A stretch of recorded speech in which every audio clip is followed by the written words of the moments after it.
Hello friends, welcome to our channel.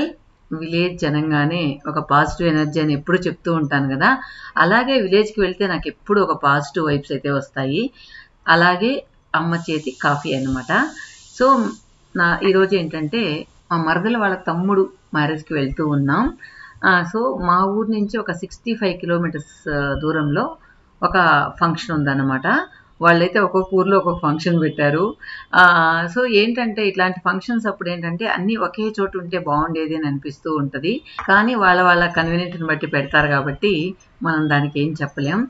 ఆ అమ్మ అయితే ఇక షాంపూలు వాడద్దు అని చెప్పి మన సీనా చేత కుంకుడుగాయలు కొట్టిస్తూ ఉంది. నాకు అన్నీ రెడీ చేసేసి ఇస్తుంది అనమాట. అది కూడా నాకు కష్టం ఉండకూడదు అని చెప్పి మన సీనా కుంకుడుగాయలు కొడుతూ ఉన్నాడు. రండి చూద్దాం. హైబ్రిడ్ కాయలు ఉన్నట్టున్నాయా? హైబ్రిడ్ కాయలు ఉన్నట్టున్నాయి కదమ్మా. హైబ్రిడ్ కాయలు ఉన్నట్టున్నాయి. ఏ కాయలు అయితే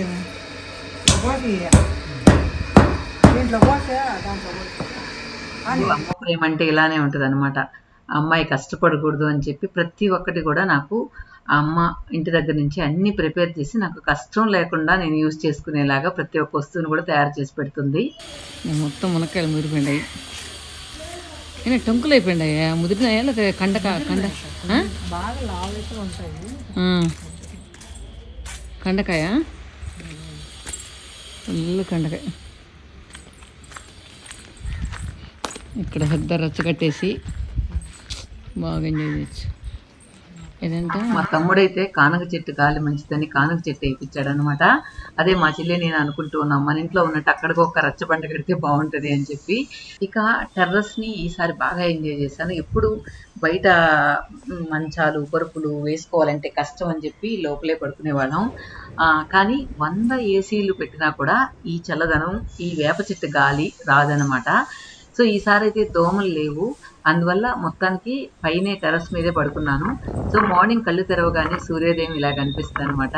అలాగే మనకు కోడి కూతలు, పక్కనే కసూజిమ్మడాలు చూడండి సౌండ్స్, అలాగే దూరంగా గుడిలో నుంచి సుప్రభాతం, ఇవన్నీ కూడా నార్మల్గా పల్లెటూరులో వినిపిస్తూనే ఉంటాయి.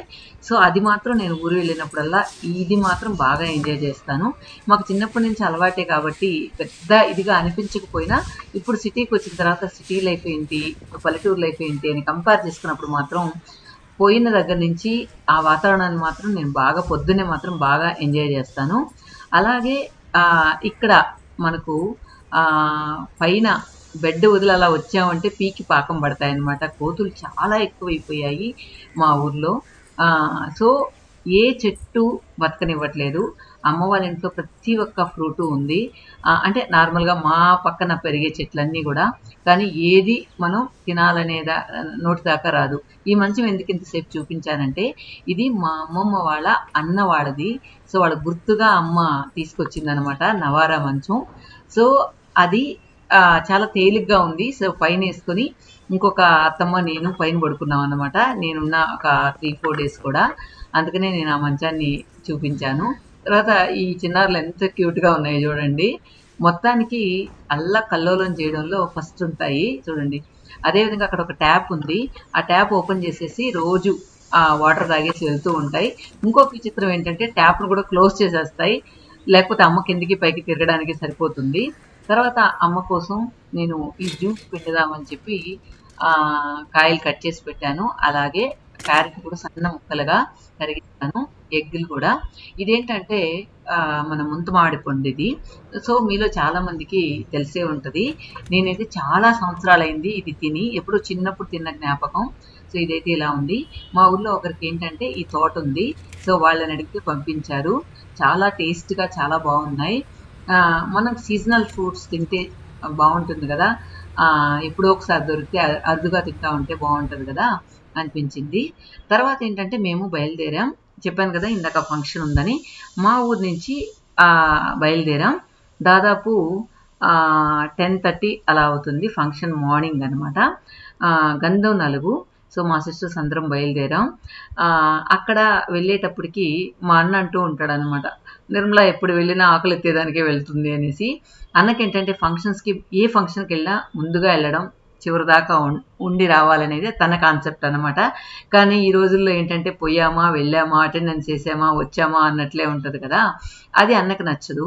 సో ఎప్పుడు మ్యారేజ్కి వెళ్ళినా అన్న మాట మాత్రం గుర్తు తెచ్చుకుంటూ ఉంటాను. మేము లాస్ట్లో వెళ్తూ ఉంటామని. అదేవిధంగా ఈరోజైతే మేము వెళ్ళేటప్పటికి ఫంక్షన్ అంతా కూడా స్టార్ట్ అయిపోయింది. సో మండపం అయితే ఇలా ఉంది చూడండి. ఇది యాక్చువల్గా పెళ్ళి అది ఫంక్షన్ అయిపోయిన తర్వాత తీసింది. కొన్ని పువ్వులు కూడా మా పాప పెరికేస్తుంది అనమాట, ఈ పువ్వులు కూడా.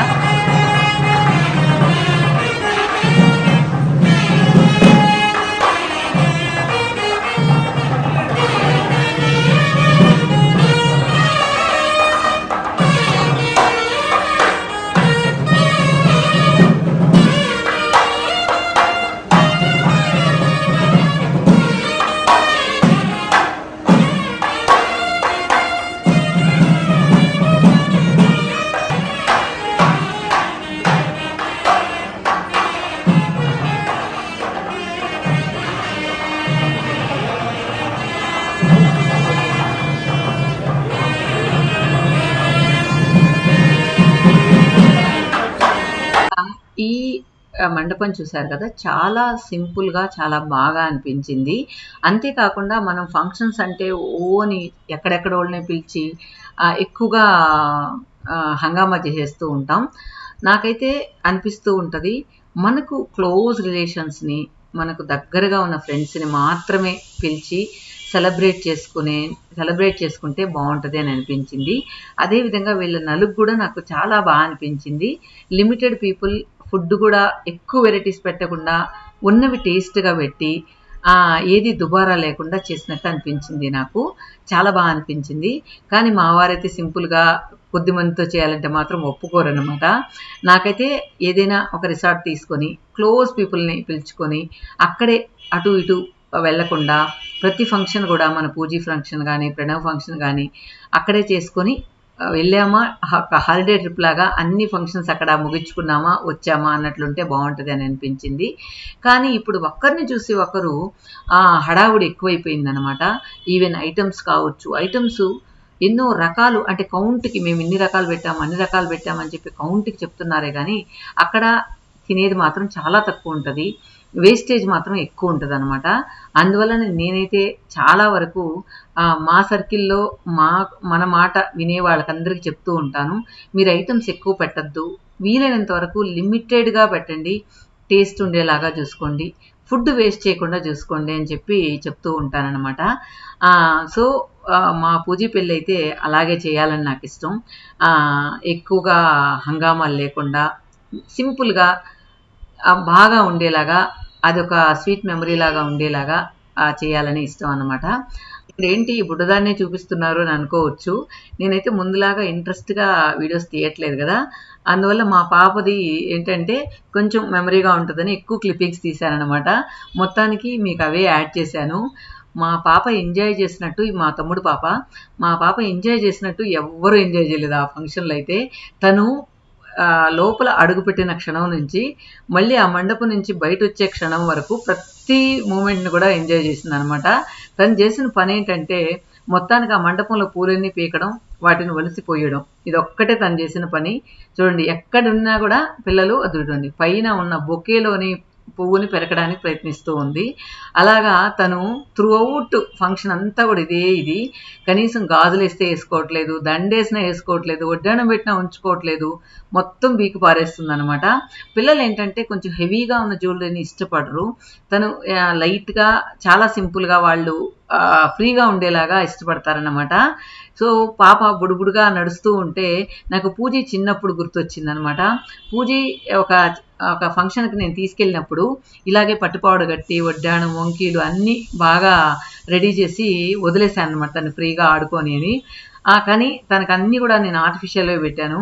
అప్పుడు అందరూ గోల్డ్ అని చెప్పేది, తీసుకొచ్చేది నా దగ్గర వదిలేది. అమ్మ పాప జాగ్రత్త, అమ్మ పాప జాగ్రత్త, తను ఫ్రీగా ఆడుకొనియండి, తను ఫ్రీగా వదిలేయండి అంటే కూడా మళ్ళీ ఒకళ్ళకి చెప్తే మళ్ళీ ఇంకొకళ్ళు తీసుకొచ్చి వదిలేవాళ్ళు అనమాట.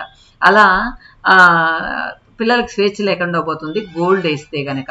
సో అందువల్ల మీ పిల్లలకు కూడా మనం గోల్డ్ వేసినట్లయితే పిల్లల్ని మన దగ్గరే ఉంచుకోవాలి, వాళ్ళు ఫ్రీగా ఎంజాయ్ చేసేదానికి ఉండదు. అందువల్ల ఆర్టిఫిషియల్ వేసి ఇష్టానికి వదిలేస్తే హ్యాపీగా ఉంటుంది అని అనిపిస్తూ ఉంటుంది నాకైతే. కానీ అందరూ అలా ఇష్టపడరు కదా, అది వాళ్ళ వాళ్ళ ఇష్టం అనుకోండి. నాకైతే పిల్లలకి ఎక్కువ గోల్డ్ పెట్టి వాళ్ళకి రిస్క్ పెట్టడం ఇష్టం ఉండదు. ఎందుకంటే మనం 24/7 వాళ్ళనే మానిటర్ చేసుకుంటూ ఉండాలి. లేదు అంటే ఒక క్షణం వదిలామా ఇంకా అడుగు తప్పితే పిడుగు తప్పినట్టు. ఇప్పుడు బంగారం రేట్లు ఆకాశాన్ని అండుతున్న సందర్భంలో ఎలా ఉంటాయో మనకు తెలియదు అనమాట. అలా అనిపిస్తూ ఉంటుంది. ఇక చెప్పాను కదా, మా పాప ఎంజాయ్ చేసినట్టు ఎవరు ఎంజాయ్ చేయలేను. ఒకటే పూలతోనే ఎంజాయ్ అనమాట. ఎక్కడికి వెళ్ళినా ఈవెన్ మ్యారేజ్ వీడియోలో కూడా ఇదే పని, ఇంకా వేరే పనే లేదు. ఇక మా సిస్టర్ అయితే తన కోడలు అంటే చాలా ఇష్టం. మా తమ్ముడు చూస్తున్నారు కదా, మా తమ్ముడు బాగా ఇష్టం. తనకి అత్త అంటే బాగా ఇష్టం. అదే మా మరదలు అంటూ ఉంది, ఎప్పుడెప్పుడు వస్తారా మీరు, పాపను మీకు హ్యాండ్ ఓవర్ చేద్దామా అని చెప్పి అంటూ ఉంటుంది అనమాట. ఈవెన్ మ్యారేజ్ ఫంక్షన్లో కానీ నలుగులో కానీ తను ఫ్రీ అయిపోతుంది అనేసి. సో మొత్తానికి వాళ్ళ అత్త వస్తే మాత్రం వదలకుండా ఇదే పనులు చేస్తూ కూర్చొని ఉండింది అనమాట. మేమైతే చాలాసేపు అంటే కొద్దిగా లేట్గా వెళ్ళాం కానీ దాదాపు అందరూ వెళ్ళిపోయేదాకా కూర్చున్నాము. ఇక లక్ష్మక్క ఇంకా మన ఊరి నుంచి కొద్దిమంది వచ్చారు. సో వాళ్ళందరూ కూడా కొంతమంది తొందరగా అట్లా వచ్చి అటెండ్ అయిపోయి వెళ్ళిపోయారు. కానీ సో కొంతమంది అయితే లాస్ట్ వరకు ఉండి అక్కడ భోజనం దగ్గర కూడా హడావుడి అయితే వద్దు, కొంచెం అందరూ వెళ్ళిన తర్వాత భోంచేద్దామని చెప్పి వెయిట్ చేస్తూ ఉన్నాము. ఇంకొకటి ఏంటంటే, నేను బద్రీనాథ్ వెళ్ళినప్పుడు ఒక ఫుడ్డు తిందామని చెప్పి ఒక దగ్గరికి వెళ్ళాము.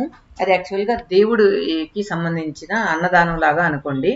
కానీ ఆ రాజస్థాన్ ఫుడ్ అస్సలు తినలేకపోయాను.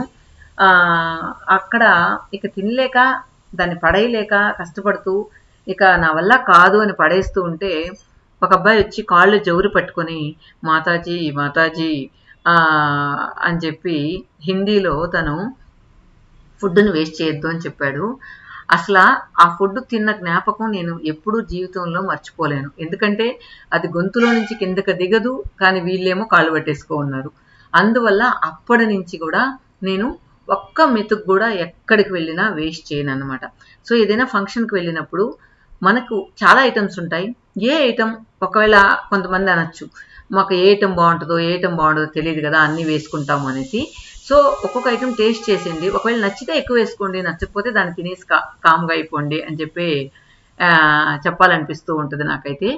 కానీ ఆ రోజు నుంచి కూడా ఎక్కడికి వెళ్ళినా అంటే ఫంక్షన్స్ అనే కాదు, ఇంట్లో అయినా ఎక్కడైనా, ఇంకా మా పూజ అయితే ఆ పాత్ర నీట్గా ఊడు, ఇంకా దానిలో 10 మెతుకులు ఉన్నాయి. మా నాన్నమ్మ ఏం చెప్పేది, ఒక్క మెతుకు వేస్ట్ చేసినా కూడా ఒకరోజు పస్తుండాలని చెప్పేది కదా అని చెప్పి అది ఊడు అని చెప్తూ ఉంటుంది. అలాగా ఫుడ్ని వేస్ట్ చేయకుండా నేనైతే మ్యాక్సిమం 100కి అట్లీస్ట్ 99.99% చూస్తాను. అలాగే మా ఇంట్లో వాళ్ళందరూ కూడా. సో మీరు కూడా, మీకు ఒక చిన్న రిక్వెస్ట్, ఎక్కడికి వెళ్ళినా కూడా ఫుడ్ వేస్ట్ చేయకండి. మీకు ఎంత కావాలో అంత పెట్టించుకొని తినండి. అట్లీస్ట్ మ్యారేజ్లో అయినా కూడా ఫుడ్ మిగిలితే కనుక వాళ్ళు ఏదైనా డిస్ట్రిబ్యూట్ చేస్తారు కదా, అనాథాశ్రమాలకు ఏదో ఒక డిస్ట్రిబ్యూట్ చేస్తారు. ఈ ఫుడ్ అయితే ఎవరికో ఒకళ్ళకి యూజ్ అవుతుంది కదా అని చెప్పేసి మనం ఫుడ్ వేస్ట్ చేయొద్దని చెప్తున్నాను. ఓకే ఫ్రెండ్స్, ఈ వీడియో మీకు ఎలా అనిపించింది, బోర్ అనిపించిందా, ఎలా అనిపించింది? Thank you for watching.